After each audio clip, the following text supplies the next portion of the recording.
Salamo e walu se fulu lima.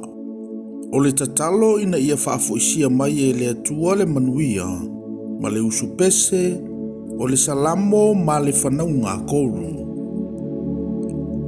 Ie o vae, ua e fia lava i lounu.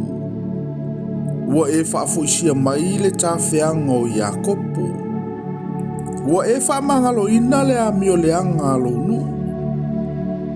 Ua e ufitia lanto wangasala o malava. Ua e ave sealo maea o malava. Ua e liliu e selo to asa mamafa.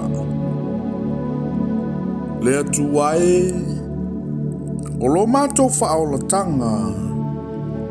Ia e whaafoisia mai i mantou. Ia e whaamawai atu fo'i lo to ta mai ante i mantou.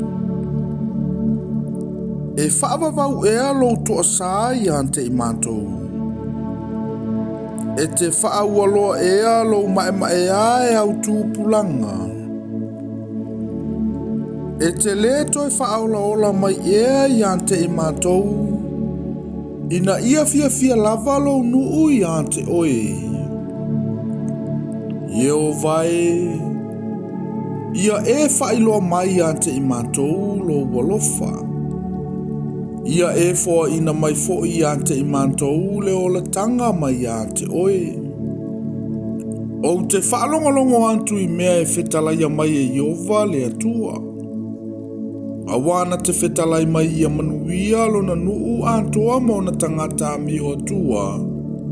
Ai aua nei lantou toe lili watu i le valea.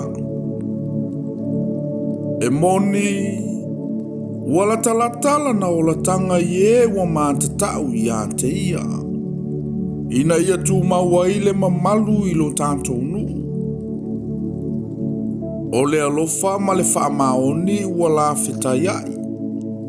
O le amio tonu ma le file mu wala whiasongi. E tupua e le whaamaoni a ile lalolangi. E vava ai fo i le amio tonu ma ile langi. E foa ina mai e Iova lava le manuia.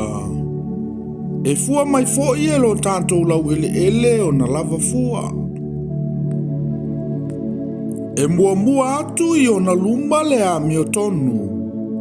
Na te fatu mawina fo i o na vae i le ala.